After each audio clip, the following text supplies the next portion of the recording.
जागृति का दीपक निरंतर जलाए रखो, ऐसा बाबा साहब ने कहा। कब कहा? 20 मार्च 1927 पे कहा। महाड़ ने कहा। महाड़ कहाँ है? रायगढ़ जिले में है और रायगढ़ महाराष्ट्र में है। 1923 को सीके बोले, सीताराम केशव बोले एक ओपन से थे, ये भंडारी जाति से है और ये ओबीसी है। इन्होंने मुंबई काउंसिल में एक प्रस्ताव पारित किया और वो प्रस्ताव यह था कि सभी सार्वजनिक स्थल सभी के लिए खुले होने चाहिए, मुक्त होने चाहिए, आजाद होने चाहिए। केवल प्रस्ताव पारित होने से कुछ नहीं होता, उसका अमल करना पड़ता है। और अमल करने के लिए बाबा साहब अम्बेडकर ने उन 14 तालाब का चुनाव किया। बाबा साहब ने वहां हाथ लगाने के पहले वो केवल तालाब था, बाबा साहब ने उसको टच किया तो 14 तालाब बने। इस मौके पर बाबा साहब ने वहां 3000 कार्यकर्ताओं को बुलाया और महात्मा 14 तालाब का सत्याग्रह किया और कार्यकर्ताओं के सामने भाषण करते समय कहा, क्या कहा? जागृति का दीपक निरंतर जलाए रखो। ये जो जागृति है उसका दीपक निरंतर जलाए रखो, उसको बुझने मत देना। अभी हम यहाँ कैंडल लगा रहे थे, वो बुझ रही थी, फिर फैन बंद करना पड़ा, फिर लगानी पड़ी, फिर दूसरी हवा से बुझ गए। दीपक की एक विशेषता होती है, वो थोड़ी देर बाद बुझ जाता है, पानी डालने से बुझता है और ज्यादा देर उसकी रक्षा ना करे तो बुझता है। आपने लालटेन देखी होगी, लालटेन दिल बोलते हैं, लालटेन लालू प्रसाद का चुनाव देखना, तो उसमें एक दिया होता है और उस दिया का रक्षण करने के लिए ग्लास होता है। जब तक ग्लास रहेगा वो दिया जलता रहेगा, ग्लास मिटा तो दिया बुझ जाएगा। तो जागृति का जो दीपक है निरंतर जलाए रखो, ऐसा कहते। दुश्मन इसको बुझा सकता है, दुश्मन इस पर पानी डाल सकता है, लेकिन आपकी जिम्मेवारी है कि आपको इस दीपक को निरंतर जलाए रखना है, प्रज्वलित करके रखना है। क्या हम लोगों ने ऐसा किया? सबसे पहले तो जागृति क्या है इस बात को समझना हो। साथियों, जागृति का क्या मतलब है? जागृति के 5 सिद्धांत है। नंबर 1, दुश्मन की पहचान होनी चाहिए, पहला सिद्धांत है जागृति का। नंबर 2, दोस्त की पहचान होनी चाहिए। नंबर 3, दुश्मन की ताकत और कमजोरी मालूम होनी चाहिए। नंबर 4, अपनी ताकत और कमजोरी मालूम होनी चाहिए। और नंबर 5, इतिहास मालूम होना चाहिए। अगर ये 5 बातें हमें मालूम है तो हम मान सकते हैं कि हम जागृत है। जागृत होना और पढ़ा लिखा होना इसका कोई संबंध नहीं है। गाड़गे बाबा कितने पढ़े लिखे थे? गाड़गे बाबा तो महाराष्ट्र के थे, चलो गाड़गे बाबा छोड़ो, बिरसा मुंडा जी कितने पढ़े लिखे थे? पढ़े लिखे थे? कोई बता सकता है? कौन से स्कूल में गए थे, कौन से विद्यालय में, कौन से महाविद्यालय में, कौन से यूनिवर्सिटी में गए थे? फिर भी आज हम उनकी बात मानते हैं। वो अनपढ़ थे। सिद्धू खान कहाँ पढ़े थे? कितने पढ़े थे? हमारे महापुरुष अनपढ़ थे, इसका मतलब उनको समझ में आता नहीं था, ऐसा नहीं, उनको ज्यादा समझ में आता था। इसलिए पढ़ा लिखा होना, जागरूक होना अलग बात है। इसलिए दुश्मन की जानकारी होनी चाहिए।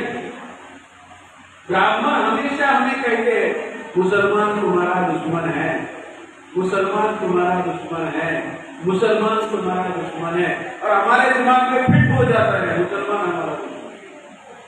तो सवाल है, क्या मुसलमान हमारा दुश्मन है? क्या वर्ण व्यवस्था का निर्माण मुसलमानों ने किया? क्या जाति व्यवस्था का निर्माण मुसलमानों ने किया? क्या अस्पृश्यता का निर्माण मुसलमानों ने किया? क्या आदिवासियों को जंगल में मजबूरन रहने का निर्णय मुसलमानों ने दिया? क्या हमें शूद्र अतिशूद्र अछूत मुसलमानों ने बनाया? क्या हमारे मुंह में हंडी और पीछे झाड़ू मुसलमानों ने लगाया? क्या हमें शिक्षा, संपत्ति और शस्त्र के अधिकार से मुसलमानों ने वंचित किया? क्या संविधान का विरोध मुसलमान कर रहे हैं? क्या हमारे आरक्षण का विरोध मुसलमान कर रहे हैं? क्या 5वीं और 6वीं अनुसूची का विरोध मुसलमान मुसलमान कैसे दुश्मन? ये काम कौन कर रहा है? कौन? वही दुश्मन हो सकता। लेकिन ब्राह्मण पर आपकी नजर ना पड़े, इसने ब्राह्मण को प्रचार किया, मुसलमान को बना दिया। तो दुश्मन की पहचान होनी चाहिए। जो भी SC, ST, OBC, NT, DNT, BJP के लोग मुसलमान को दुश्मन मानेंगे, उनका सत्यानाश जरूर होगा, याद रखना। तो दुश्मन की पहचान होनी चाहिए। नंबर 2, दोस्त की पहचान होनी चाहिए। दोस्त की कौन है? हमारा दोस्त है, किसके लिए काम करना है? सभी संत कहते थे वारकरी हमारे दोस्त है, बुद्ध कहते थे बहुजन हमारे लोग है, फुले कहते थे सत्यशोधक, और बाबा साहब अम्बेडकर ने संविधान में लिखा SC हमारे दोस्त है शेड्यूल कास्ट, ST हमारे दोस्त है शेड्यूल ट्राइब, OBC हमारे दोस्त है other backward class, NT, DNT हमारे दोस्त है। और जिन्होंने ब्राह्मणी व्यवस्था को नकार कर धर्म परिवर्तन किया, वे क्रिश्चियन हमारे दोस्त है, वो इस्लाम को मानने वाले मुसलमान हमारे दोस्त है, बौद्ध हमारे दोस्त है, जैन हमारे दोस्त है, सिख हमारे दोस्त है, लिंगायत हमारे दोस्त है। अब इसके लिए संविधान मिला, और संविधान चिल्ला चिल्ला कर कह रहा है ये तुम्हारे दोस्त है। केवल दोस्त नहीं साथियों, भाई है। केवल भाई नहीं, सगे भाई है। इनका और हमारा इतिहास एक है, इनका और हमारा खून एक है, इनकी और हमारी विरासत एक है, इनका और हमारा DNA एक है, इनके और हमारे टुकड़े एक है, इनकी और हमारी समस्या एक है, और इनका और हमारा दुश्मन एक ही है। ये पहले मालूम होना चाहिए कि आप बात ले सकते। अगर मालूम ही नहीं तो आपस में रहेंगे। इसलिए जागृति का दीपक बाबा साहब कहते हैं निरंतर जलाए रखो। दुश्मन कौन है? माइंड में रखो। दोस्त कौन है? माइंड में रखो। फिर समाज में बदलने की जरूरत नहीं है। नंबर 3, दुश्मन की ताकत और कमजोरी मालूम होनी चाहिए। अभी क्या ताकत है दुश्मन की? अगर जिन्होंने वर्ण व्यवस्था, जाति व्यवस्था, अस्पृश्यता का निर्माण किया, अगर वो हमारा दुश्मन है तो उसकी ताकत क्या है? लोकतंत्र के चारों पिलर पर उसका कब्जा है। विधायिका, संसद पर उनका कब्जा, कार्यपालिका, प्रशासन पर उनका कब्जा, न्यायपालिका पर उनका कब्जा, और मीडिया पर उनका कब्जा। भारत की हर संवैधानिक संस्था पर उनका कब्जा है। भारत के हर साधन संसाधन पर उनका कब्जा है। ये उनकी ताकत। अभी उनकी कमजोरी क्या है? जैसे किसी भी आदमी की ताकत होती है, कमजोरी भी होती है। उनकी कमजोरी क्या है? कमजोरी नंबर 1, संख्या 3.5% है, और आपके उड़ीसा में 2% भी नहीं, 2% भी नहीं, और वहां पूरे देश में 3.5% है। संख्या कम है, और लोकतंत्र में संख्या महत्वपूर्ण होनी चाहिए। अभी आपकी जो संख्या है साथियों, ST, उड़ीसा में जो ST की संख्या है 23% है, SC की 15% है। दोनों मिलकर 38% होते हैं संख्या, और 60% OBC है। अभी 38 और 60 कितना हुआ? 98% SC, ST और OBC है। किसी की मदद है दूसरे की यहाँ आने की, मुख्यमंत्री बनने के लिए आपके अलावा कोई बन नहीं सकता। इसमें भी आपका जो जिला है मयूरभंज, इसमें 58% आदिवासी है। यहाँ की ही राष्ट्रपति है, यहाँ के ही CM है मोहन मालवीय, और इसी यहाँ के रहने वाले आदमी को ही पंडित किताब दिया है रघुनाथ मुर्मू। लोकतंत्र में संख्या बहुत महत्वपूर्ण होती है। अगर ये संख्या इकट्ठा आ जाती है तो आपके बिना यहाँ दूसरा कोई सत्ताधीश होने वाला नहीं है, सत्ता संभालने वाला नहीं। लेकिन ब्राह्मणों को पता है उनकी संख्या कम है, इसलिए क्या करते हैं वो आपके लोगों को नॉमिनेट करते हैं। द्रौपदी मुर्मू को नॉमिनेट किया और द्रौपदी मुर्मू के हाथ से साइन से 2023 का कानून लाया। पर्यावरण की रक्षा करने हेतु, वन्य प्राणी की रक्षा करने हेतु ये कानून लाया और आपको जल, जंगल और जमीन से हटाने का काम। इसी तरह यहाँ का सीएम भी उन्होंने नॉमिनेट किया है और सीएम के पास लोग हैं जो यहाँ एयरपोर्ट होने वाला है, तो सीएम ने कहा कि ये सेंटर की पॉलिसी है, मैं कुछ नहीं कर सकता। अरे आप हमारे प्रतिनिधि होना भाई। उसने कहा ज्यादा से ज्यादा मैं आपको मुआवजा ज्यादा दूंगा, लेकिन प्रोजेक्ट होता है। तो उनकी संख्या कम है, ये उनकी कमजोरी है। वो बढ़ाने की कोशिश कर रहे हैं, बढ़ती नहीं। वो प्रज्ञा सिंह ठाकुर कहते हैं हिंदुओं ने 10-10 बच्चे पैदा करने चाहिए, वो नहीं रहे। साक्षी महाराज कहते हैं 8-8 बच्चे पैदा करने चाहिए, वो नहीं रहे। बहुत कोशिश कर रहे हैं, वो नहीं रहे। तो इनकी कमजोरी है, इनकी संख्या कम है और लोकतंत्र में संख्या की आवश्यकता होती है। और दूसरी कमजोरी क्या है? विदेशी है। इनका डीएनए विदेश के, यहाँ का रहने वाला नहीं है ब्राह्मण, उनका डीएनए विदेशी है। अगर हमें मौका मिलेगा, अभी उन्होंने हमारे लिए आधार कार्ड डलाया, पैन कार्ड डलाया, रेशन कार्ड डलाया, हर तीसरा कार्ड, गैस कार्ड डलाया। अगर हम लोगों को मौका मिलेगा तो एक ही कार्ड होगा डीएनए का। जो डीएनए का कार्ड है वह रहेगा और नहीं है वो वहां जाएगा। एक ही कार्ड रहेगा डीएनए का। तो ये विदेशी लोग हैं। अब इनकी तीसरी कमजोरी है, डरपोक है। भारत में, दुनिया में सबसे ज्यादा डरने वाला आदमी ब्राह्मण है। हम उसे क्यों डर गए ये पता नहीं। सबसे डरने वाला आदमी हो गई, उनकी ताकत पता चली, उनकी कमजोरी पता चली। जागृति का क्या मतलब है? अब हमारी ताकत क्या है, हमारी कमजोरी क्या है, ये भी मालूम होनी चाहिए।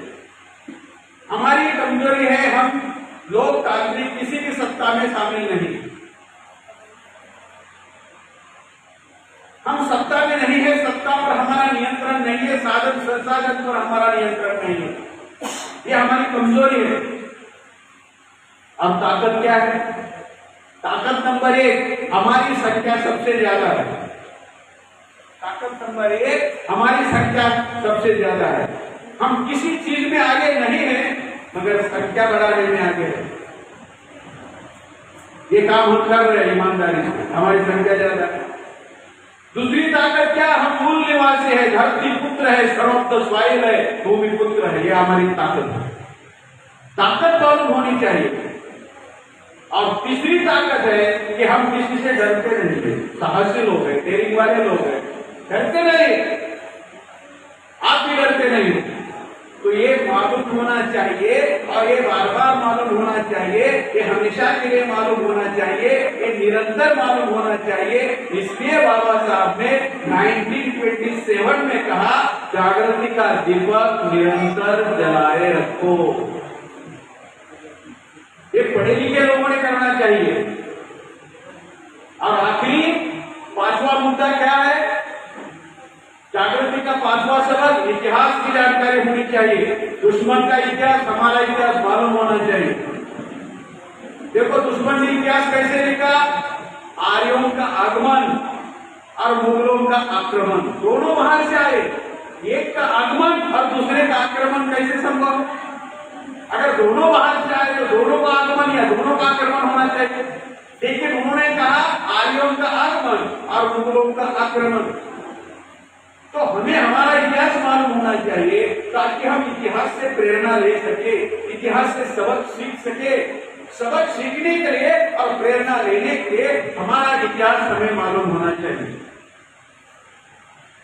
तो इसलिए बाबा साहब ने उस समय कहा, जागृति का दीपक निरंतर जलाए रखो, उसको बुझने नहीं देना।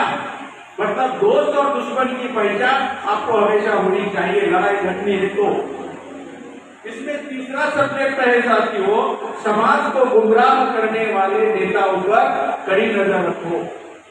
बाबा साहब ने कहा और 1 जुलाई 1954 में 1954 में कहा और बम्बई में कहा। क्यों कहा ऐसा? एक प्रोग्राम में बाबा साहब गए और जाने के बाद उस प्रोग्राम में बाबा साहब ने कहा कि हीरक महोत्सव कार्यक्रम भूली जा रहा है, इसके लिए आप लोगों ने पैसा इकट्ठा किया है, वो पैसा कितना इकट्ठा हुआ ये मुझे पता लगाना, इसलिए मैं यहाँ आया हूँ।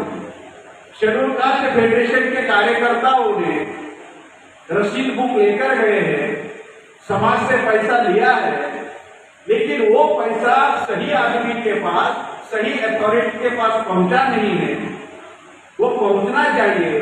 वो कितना पैसा है, कहाँ रखा है, किसके पास है, इसका हिसाब होना चाहिए और इसकी पहले इंक्वायरी होनी चाहिए। इसलिए मैं यहाँ आया।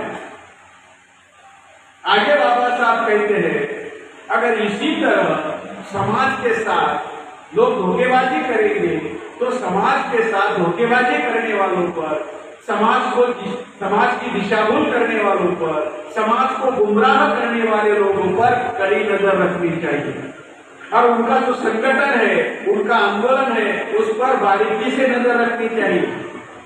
अब ये जो कड़ी नजर है, ये जो बारीकी से नजर है, ये क्या है? ये पुलिस के शब्द है, पुलिस डिपार्टमेंट के शब्द है। उस समय बाबा साहब को अनुभव आया था, जब बाबा साहब जिंदा थे, उनके सामने हो रहा था और ऐसा उनको कहना पड़ा। आज भी यही हो रहा है। हमने इस बात की तरफ सही तरीके से ध्यान नहीं दिया और जिसको हमने नेता माना वो यही काम आज कर रहा है। समाज जो हमें साधन संसाधन देता है, उन साधन संसाधनों का दुरुपयोग हो रहा है। अपनी मनमानी से वो पैसे का उपयोग हो रहा है, अपनी अय्यासी पर पैसे का उपयोग हो रहा है, अपनी पर्सनल जरूरतें पूरा करने पर पैसे का उपयोग हो रहा है और पैसा समाज का। आप पैसा दे रहे हो, साधन संसाधन आप दे रहे हो और उन साधन संसाधनों का नेता लोग अपनी मर्जी से, अपनी अय्यासी पर, अपनी निजी जरूरतों पर उसका खर्चा कर रहे हैं। ऐसा नहीं होना चाहिए आगे भविष्य में। इसलिए बाबा साहब ने 1954 में 1954 में कहा था कि ऐसे लोगों पर, ऐसे नेताओं पर जो समाज को गुमराह करने का काम कर रहे हैं, उस पर कड़ी नजर रखनी चाहिए। हमेशा एक विषय पर चर्चा होती है। जब भी कोई पार्टी से बाहर जाता है या संगठन से बाहर जाता है तो बचे हुए लोग उनको गद्दार कहते हैं, घोड़ा कहते हैं, बेईमान कहते हैं, बंदी गालियां देते हैं, कमर के नीचे वाली गालियां देते हैं, उनको पीटो ऐसा कहते हैं, उनकी हत्या करो, उनका बंदोबस्त करो ऐसा कहते हैं और इसके लिए विषय लगाते हैं, सब्जेक्ट लगाते हैं कि निष्ठावान लोग चाहिए, बुद्धि की कमी की भरपाई मैं करूंगा। बाबा साहब ने ऐसा कहा था कि मुझे निष्ठावान लोग चाहिए और बुद्धि की कमी की भरपाई मैं करूंगा। ऐसे लोगों के लिए वो विषय रखते हैं, लेकिन नेताओं पर कड़ी निगरानी रखनी चाहिए। इस पर कोई विषय नहीं रखता, इस पर कोई चर्चा नहीं करता। इसलिए हमने सोचा कि नेता भी विश्वासघात कर सकता है, नेता भी बेईमानी कर सकता है, नेता भी धोखेबाजी कर सकता है, नेता भी बेईमानी कर सकता है। इसलिए नेता को भी निगरानी में रखना चाहिए, ऐसा बाबा साहब ने कहा। अगर कोई कार्य करता है और वो गद्दार निकला और बाहर गया संगठन से, तो संगठन का ज्यादा नुकसान नहीं होता क्योंकि हजारों कार्यकर्ता मिलते हैं। लेकिन अगर नेता बेईमान निकला तो, नेता गद्दार निकला तो, नेता झूठा निकला तो, नेता विश्वासघाती निकला तो, नेता व्यभिचारी निकला तो, नेता अनैतिक निकला तो, नेता समाज के साधनों का दुरुपयोग करने वाला निकला तो, नेता घमंडी निकला तो, नेता ईगो और अहंकार वाला निकला तो समाज का कितना नुकसान होगा? ये नुकसान नहीं होना चाहिए। इसलिए 1954 में बाबा साहब ने कहा ऐसे लोगों पर कड़ी निगरानी रखनी चाहिए। ये विषय हमने ओडिशा में क्यों रखा? पूरे भारत में इस पर कार्यक्रम हो रहे, क्यों रखा? आपको अनुरोध है उड़ीसा के लोगों का अनुरोध है कि हम ये संगठन अब चला रहे हैं तो आपको हमारे ऊपर कड़ी नजर रखनी चाहिए, क्योंकि हम कोई गलती ना करें। क्योंकि कार्यकर्ता अगर गलती करता है तो हजारों कार्यकर्ता मिलते हैं, ज्यादा नुकसान नहीं होता। नेता अगर गलती करता है तो समाज का, संगठन का, आंदोलन का, मिशन का सत्यानाश हो जाता है। इसलिए आप साधन देने वाले लोग हो, संसाधन देने वाले लोग हो, तो आप लोगों का हमारे ऊपर निगरानी होनी चाहिए, वॉच होना चाहिए, तभी हम सीधे तरीके से काम करते हैं। ये आपको अपॉर्चुनिटी देने के लिए, ये सारी बातें आपको बताने के लिए ये विषय रखा है। जैसे धरती आबा जननायक बिरसा मुंडा जी कहते हैं, अभी तुम्हारी जमीन धूल की तरह आदमी में उड़ गई है, कहीं ना अपनी जमीन जा रही ना अपनी जमीन। भारत में सबसे ज्यादा जमीन किसके पास है मालूम है? भारत में सबसे ज्यादा जमीन आपके पास है। अब ये आपकी जमीन बिरसा मुंडा जी कह रहे आंधी में उड़ गई, मतलब दुश्मन ले जा रहा है जमीन आपकी और आपको बेजमीन बनाया जा रहा है। जमीन आपकी है और आपके ही जमीन से आपको निकाला जा रहा है। इतना ही नहीं, तुम्हारा आत्मविश्वास, आत्मसम्मान के साथ खो गया। तुम्हारा आत्मविश्वास था कि धरती के मालिक है आप, इस धरती के आप मालिक को आत्मविश्वास था, आपका आत्मसम्मान का गुलाबी आंदोलन था। आत्मसम्मान क्या जानते हो? अगर आपने मेरा अपमान किया तो मुझे गुस्सा आता है, इसको आत्मसम्मान कहते हैं। कोई मेरा मान रखे ना रखे, कोई मुझे सम्मान दे ना दे, कोई बात नहीं है, लेकिन मेरा किसी ने अपमान किया तो मुझे गुस्सा आता है। जिसको गुस्सा आता है उसके अंदर स्वाभिमान है। क्या हमारा गुस्सा आना चालू है या बंद है? गुस्सा ही नहीं आ रहा, हमें गुस्सा नहीं आता है, इसका मतलब हमारा स्वाभिमान आत्मसम्मान के साथ हो गया। राष्ट्रपिता महात्मा ज्योतिराव फुले एक बार ब्राह्मण की शादी में गए, सखाराम यशवंत परांजपे उसका नाम, और उस शादी से फुले को निकाल दिया। फुले ओबीसी माली जाति से, तो फुले को बहुत दुख हुआ और बहुत गुस्सा आया। अरे मुझे क्यों शादी से निकाला? शूद्र कहकर उनको निकाला। आप शूद्र हो और ब्राह्मण के साथ चलने की आपकी हिम्मत कैसे हुई? निकाल दिया। बहुत गुस्सा आया फुले को, और फुले ने सोचा शूद्र मतलब क्या है? अरे ब्राह्मण का शरीर मेरा शरीर एक जैसा है, उनका खून मेरा खून एक जैसा है, उनको ऑक्सीजन लगता है मुझे भी ऑक्सीजन लगता है, उनको आंखें मुझे भी आंखें हैं, उनको कान है मुझे भी कान है, उनको हाथ पाँव है मुझे भी हाथ पाँव है, उनका शरीर मेरा शरीर एक जैसा, वो भी खाना खाता है मैं भी खाना खाता हूँ, तो वे पवित्र और मैं अपवित्र कैसे? वे ब्राह्मण और मैं शूद्र कैसे? तो फुले ने निर्णय किया, आज मेरा अपमान हुआ, भविष्य में किसी भी एससी एसटी ओबीसी का नहीं होना चाहिए। इसलिए फुले ने आंदोलन शुरू किया। उस आंदोलन का नाम है सेल्फ रिस्पेक्ट मूवमेंट। कोई मान, हमारा मान कोई करे ना करे, हमने खुद ने अपना मान करना चाहिए। अपना सम्मान कोई करे ना करे, हमने खुद ने अपना सम्मान करना चाहिए। और जब आप अपना सम्मान करोगे और दूसरा अपमान करेगा तो गुस्सा आएगा। देख लेंगे, यही आंदोलन को लेकर चला है, इसी को बाबा साहब ने वोट माना, और वही आंदोलन बाबा साहब ने चलाया और संविधान लाया। तो धरती आबा बिरसा मुंडा जी ये कहते हैं कि अगर आपको अपनी बहू और बेटियों की इज्जत बचानी है तो वह आत्मसम्मान और स्वाभिमान फिर से लाना होगा। वो कैसे मिलेगा? वो फिर से कैसे मिलेगा? पांचवी और छठी अनुसूची उसके लिए है। ये स्वायत्त शासन है।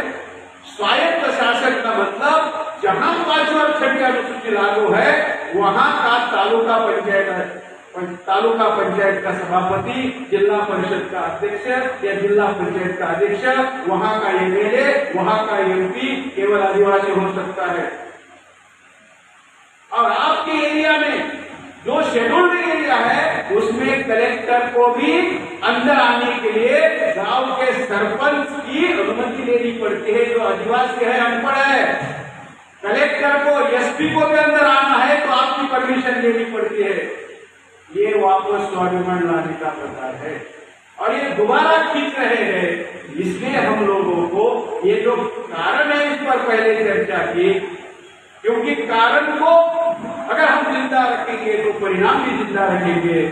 हमारे महापुरुषों ने जो हमें बताया, जो कहा, जो आदेश दिया, जो निर्देश दिया, जो चेतावनी दी, जो सूचना दी, उस पर हमने अमल नहीं किया,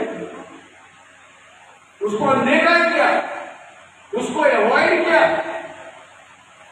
उसको दुर्लक्षित किया, उसको टाल दिया। इसलिए ये समस्याओं का निर्माण हुआ है। इसलिए पहली समस्या है जिसका निर्माण हुआ है, वो समस्या के बारे में जानने की कोशिश करेंगे और एक समस्या परिणाम जानकर लंच ब्रेक लेंगे और बाकी समस्याओं के लिए फिर समय बचा कर रखेंगे। तो इसके पहली समस्या है साथियों,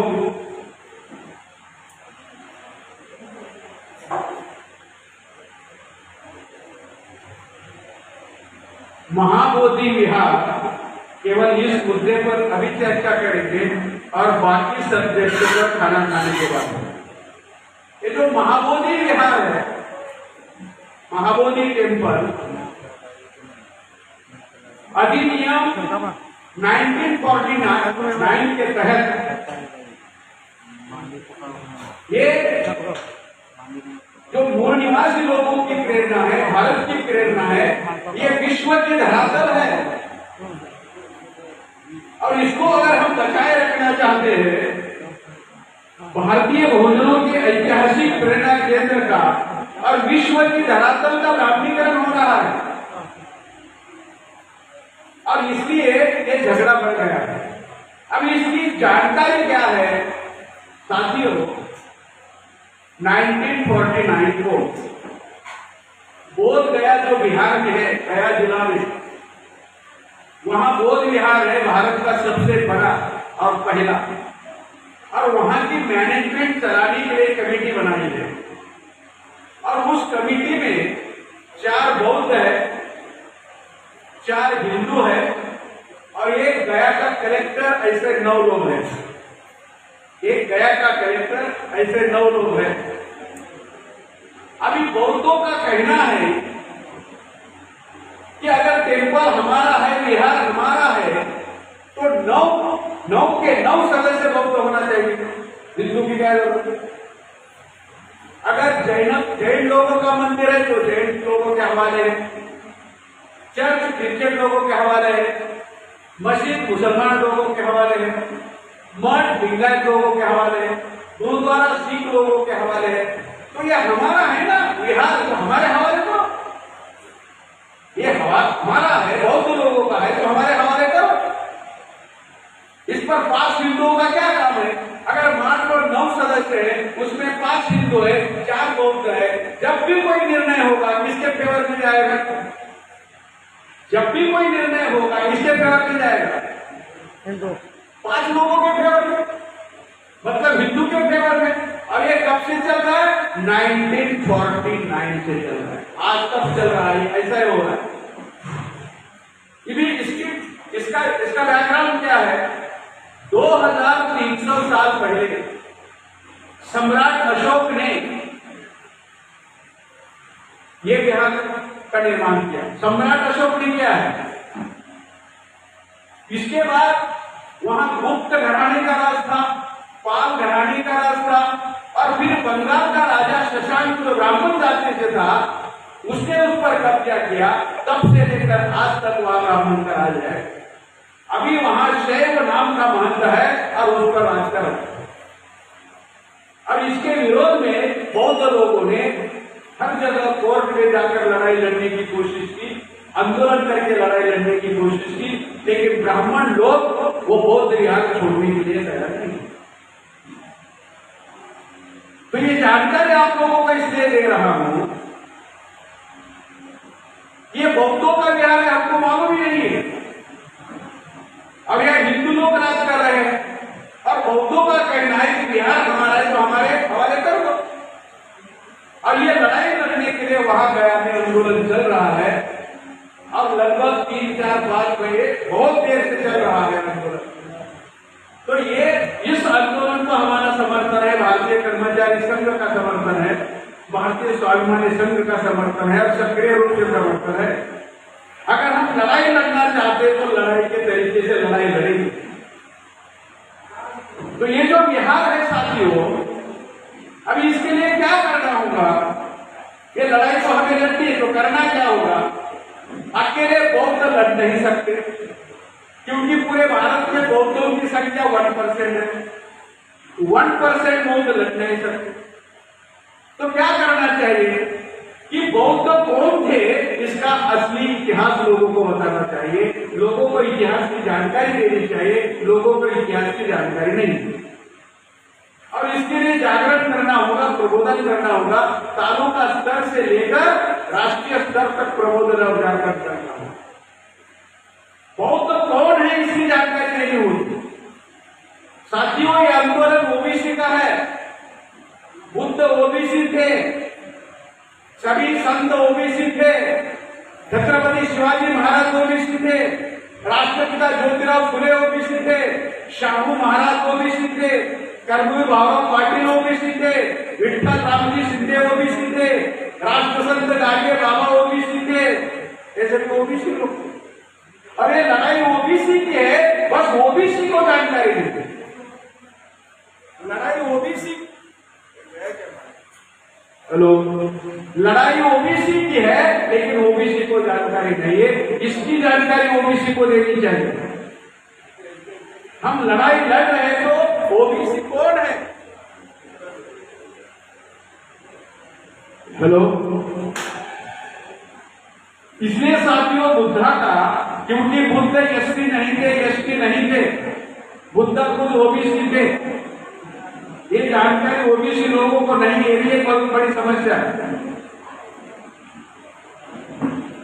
आप ये केवल 15-20 मिनट आप शांति से बैठिए और 15-20 मिनट के बाद आप लंच ब्रेक लेंगे। साथियों, बुद्धा ने देश में क्रांति की, और क्रांति रक्तविहीन होती है, खून विहीन होती है, विदाउट ब्लड होती है। और बुद्धा ने क्रांति करने के लिए 5 सिद्धांतों का उपयोग किया। उसमें पहला सिद्धांत था पशु हत्या, दूसरा सिद्धांत था बहुजन हिताय बहुजन सुखाय, तीसरा सिद्धांत था जानो मानो सिद्धांत, चौथा सिद्धांत था तर्क सिद्धांत। इन सिद्धांतों के आधार पर इन्होंने क्रांति की। और एक सिद्धांत था जन्माधारित सिद्धांत। तो सबसे पहले पशु हत्या को सिद्धांत, पशु हत्या का सिद्धांत ले लो। ब्राह्मण पहले गाय काटते थे और यज्ञ में गाय काटकर खाते थे। तो बुद्धा किसानों के पास गए, ओबीसी के पास गए, कुर्मी लोगों के पास गए और कहा, अरे ब्राह्मण यज्ञ में गाय काटकर खाते हैं। तो किसानों ने कहा, ओबीसी ने कहा, अरे उनका धर्म है, काटने दो, खाने दो। तो बुद्धा ने कहा, यह सही है, मगर गाय अगर काटेंगे तो बैल कैसे पैदा होगा? अगर बैल पैदा नहीं होता हुआ तो खेती कैसे करोगे? और खेती ही नहीं करोगे तो खाओगे क्या? तो उनको बात समझ में आई, ओबीसी को, किसानों को बात समझ में आई और उन्होंने उस यज्ञ को बंद किया। मतलब गाय की हत्या को आंदोलन का मुद्दा बनाया। आज ब्राह्मण गाय की हत्या को ही आंदोलन का मुद्दा बनाकर मुसलमानों का विरोध करते हैं। याद रखना, आंदोलन वही थीम है, केवल लोग बदले हैं। उस समय ब्राह्मण को बुद्धा ने टारगेट किया, आज ब्राह्मण मुसलमानों को टारगेट कर रहे। मुद्दा गाय की हत्या का है। तो लोगों को बुद्धा की बातें सही लगी। फिर बुद्धा ने दूसरा सिद्धांत आया, बहुजन हिताय बहुजन सुखाय, क्योंकि उस समय की व्यवस्था थी अल्पजन हिताय अल्पजन सुखाय, अर्थात ब्राह्मण हिताय ब्राह्मण सुखाय। इसके विरोध में बुद्धा ने व्यवस्था लाई बहुजन हिताय बहुजन सुखाय। तो लोगों को लगा बुद्ध सही है, तो लोगों ने बुद्धा का साथ दिया।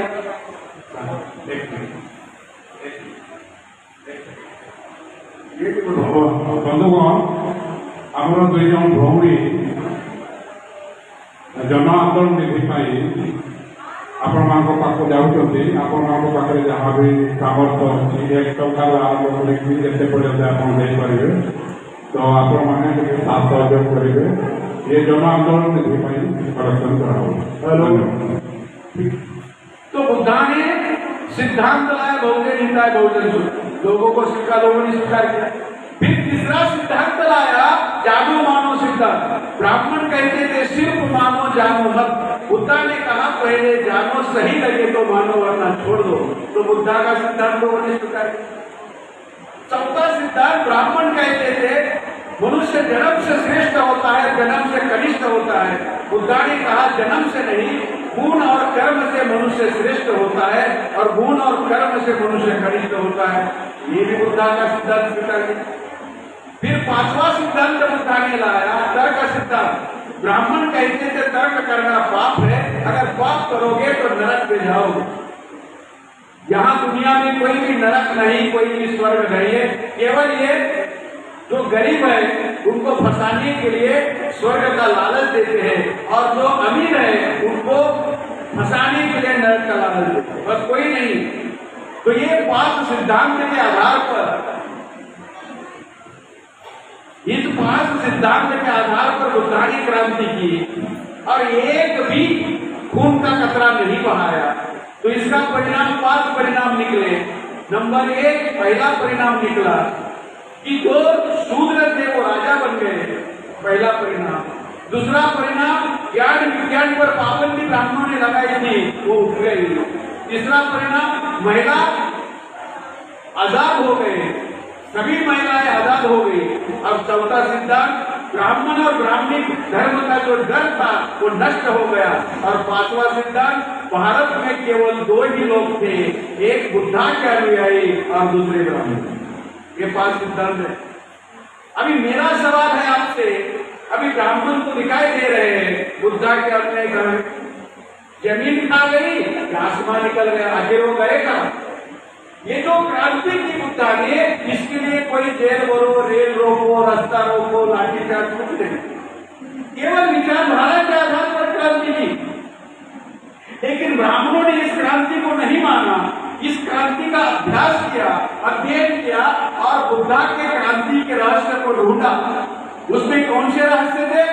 नंबर 1 सक्षम भिक्षु संघ, नंबर 2 सक्षम विचारधारा, नंबर 3 सक्षम साहित्य, नंबर 4 राजाश्रय, बुद्धा के धम्म को राजाश्रय मिला था। और नंबर 5वां मुद्दा था मतलब 1 सक्षम भिक्षु संघ, 5वां मुद्दा था शूद्र एक संघ वर्ण था, वहां जाति व्यवस्था नहीं थी। तो ब्राह्मणों ने निर्णय लिया बुद्धा की क्रांति को हम मान्यता नहीं देंगे, तो बुद्धा की क्रांति को नष्ट करेंगे। इसलिए उन्होंने भिक्षु संघ में घुसपैठ की, विचारधारा में घुसपैठ की, साहित्य में घुसपैठ की, प्रशासन में घुसपैठ की, सेना में घुसपैठ की। और बुद्ध के लोग, बुद्धा को मानने वाले लोग और यहाँ ब्राह्मण, इसमें लड़ाई हो गई। और लड़ाई में क्या निर्माण हुआ? लड़ाई से क्या बाहर आया? लड़ाई का क्या परिणाम निकला? नंबर 1 का परिणाम निकला बुद्धा की क्रांति की वजह से जो शूद्र राजा बने थे, पुष्यमित्र की क्रांति की वजह से वो राजे फिर से शूद्र बने। दूसरा परिणाम बुद्धा की रक्तहीन क्रांति की वजह से हमारी महिलाएं आजाद हो गई थी। पुष्यमित्र सूक्त की रक्त रंजित क्रांति की वजह से महिला फिर से बुलंद हो गई। और क्या परिणाम निकला? बुद्धा की रक्तहीन क्रांति की वजह से ज्ञान विज्ञान पर जो पाबंदी थी वो उठ गई थी, फिर से पाबंदी लगाई। ये पहले 3 परिणाम। दूसरे 3 परिणाम क्या हुए? नंबर 1 जाति व्यवस्था का निर्माण हुआ, नंबर 2 अस्पृश्यता का निर्माण हुआ, नंबर 3 क्रमिक असमानता का निर्माण हुआ। और तीसरे 4 परिणाम हुए। ये बहुत देर तक लड़ाई चली, ये युद्ध चला और इसमें कुछ लोगों ने हार कबूल की, समझौता किया। उन लोगों को गांव के अंदर बुलाया और गांव के अंदर बुलाकर 3 बातों की पाबंदी की, शस्त्र की, संपत्ति की और शिक्षा की, और उनको ही शूद्र घोषित किया। फिर कुछ लोग आखिर तक लड़े, हार गए, हारना गुनाह नहीं है, वो आखिर तक लड़े, इसलिए उनको गांव के बाहर निकाला और उनको अछूत घोषित किया।